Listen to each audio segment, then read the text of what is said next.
Hello friends, welcome back to this channel. दोस्तों, इस video में फ्यूचर रिलायंस से जुड़ी हुई एक लेटेस्ट अपडेट मैं आप लोगों तक पहुंचाना चाहूँगा, क्योंकि ये अपडेट आप लोगों तक अभी तक पहुंचाई नहीं है मैंने, क्योंकि मेरे पास बहुत सारे काम था जिसकी वजह से टाइम थोड़ा कम था। लेकिन ये बहुत ज़्यादा कोई पुरानी न्यूज़ नहीं है, एक ही दो दिन पुरानी है। लेकिन हाँ, ये बात आपको बताना ज़रूरी था क्योंकि बहुत सारी अपडेट्स भी आ रही थी वन बाय वन करके, लेकिन उसमें से ये एक मिस हो रही थी। लेकिन उससे पहले आपसे रिक्वेस्ट करना चाहूँगा दोस्तों कि अगर आप चैनल को फर्स्ट टाइम देख रहे हैं, सब्सक्राइब करके बेल आइकन को हिट कर लीजिएगा। और डीमेट अकाउंट या ट्रेडिंग अकाउंट अगर आप ओपन कराना चाहते हैं, डिस्क्रिप्शन बॉक्स में एक लिंक आपके लिए दिया गया है।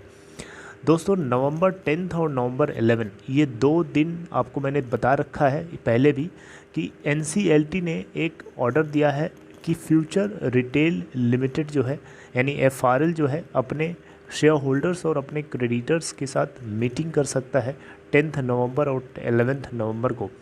यहाँ पे अमेज़ॉन क्या कर रहा है? अमेज़ॉन चाहता है कि ये ना इनकी मीटिंग होने दे, ना एनसीएलटी के ऑर्डर को जस्टिफाई होने दे।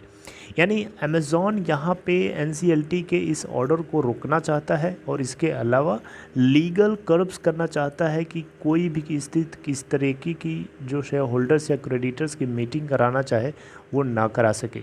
इसके लिए अब देख सकते हैं, इसके लिए अमेज़ॉन ने क्या किया। अमेज़ॉन यहाँ पे फाइल कर दिया है फिर से एक petition in supreme court against national company law tribunal order on future retail.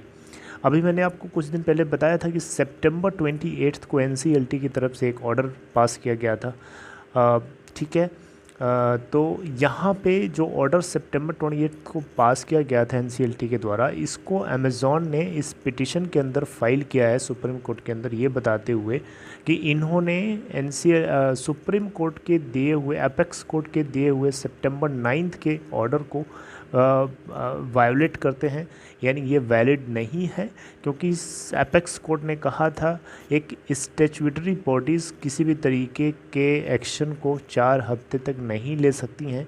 ये बात सुप्रीम कोर्ट ने बताई थी। और स्टैट्यूटरी बॉडीज़ में ये सारे आते हैं, जैसे competition commission of India, NCLT हो गया, है ना, सिक्योरिटी एक्सचेंजेस हो गए जैसे एनएससी, बीएसई या सेबी। ठीक है, तो इन सभी के सभी को किसी भी तरीके के डिसीज़न नहीं लेने थे, जिसके चलते यहाँ पे एपेक्स कोर्ट के अंदर फिर से एक रिव्यू पिटीशन फाइल कर दिया है अमेज़ॉन ने एनसीएलटी को इस तरीके से गलत बताते हुए, ताकि एनसीएलटी के ये की तरफ से 28 सितंबर को जो फ्यूचर रिटेल लिमिटेड के फेवर में जो ऑर्डर पास किया गया है कि ये 10 नवंबर और 11 नवंबर को मीटिंग करा सकते हैं अपने क्रेडिटर्स और शेयर होल्डर्स की, ये ना करा पाएँ।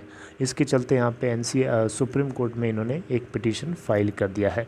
दोस्तों, आपको बताना चाहूँगा, ये सुप्रीम कोर्ट के अंदर ये जो पिटीशन अमेज़ॉन ने फाइल किया है, बिल्कुल उसी ठीक एक जजमेंट के आने के बाद किया, जब सिंगापुर आर्बिट्रेशन सेंटर की तरफ से ये डिक्लेयर कर दिया जाता है कि फ्यूचर रिटेल लिमिटेड जो है must be considered as a party, जबकि फ्यूचर रिटेल लिमिटेड को पार्टी कंसिडर ना करवाने के लिए, या यूँ समझिए कि फ्यूचर रिटेल लिमिटेड को पार्टी समझा जा रहा था अमेज़ॉन की तरफ से, लेकिन Future retail Limited, Future Group के किशोर बियानी जी एक पिटीशन फाइल किए थे सिंगापुर आर्बिट्रेशन सेंटर के अंदर, है ना, ये डिमांड करते हुए या ये अप्रूवल पाने के लिए कि फ्यूचर रिटेल लिमिटेड को बाहर निकाल देना चाहिए, ये उस पूरे होल डिस्प्यूट का सेंट्रल पार्ट नहीं है, जबकि फ्यूचर कूपन लिमिटेड है, ये होना ही नहीं चाहिए।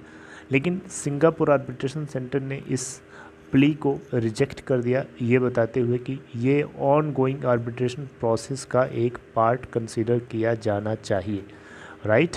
तो इसके अलावा एक और अपडेट आई थी फ्यूचर सिंगापुर आर्बिट्रेशन सेंटर की तरफ से, क्योंकि सिंगापुर आर्बिट्रेशन सेंटर ने कहा कि future retail limited must be considered as a party, इसको आप एक्सक्लूड नहीं कर सकते। किशोर बियानी जी के बिल्कुल खिलाफ ही जजमेंट था, राइट।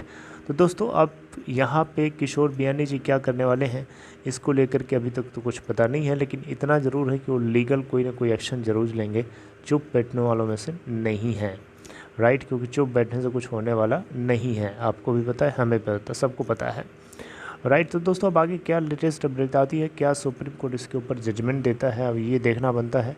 अब देखिए नवंबर 10 और नवंबर 11, अभी तो बहुत दिन है, कोई ज़्यादा दिन भी नहीं है, लेकिन हाँ अभी है 10-15-20 दिन के आसपास। तो जो कुछ होगा दोस्तों 10-12-20 दिन देखते हैं, जो कुछ अपडेट आएगी मैं आप लोगों तक पहुंचा दूंगा, कोशिश करूंगा पहुंचाने की। उससे पहले भी अगर कुछ आता है तो भी आपको बताने की कोशिश करता रहूंगा। अपना ख्याल रखिएगा। ये अपडेट आपको ज़रूर पता होना चाहिए था कि अमेज़ॉन ने फिर से सुप्रीम कोर्ट के अंदर केस फाइल किया है NCLT को चैलेंज करते हुए। Take care friends, have a nice evening.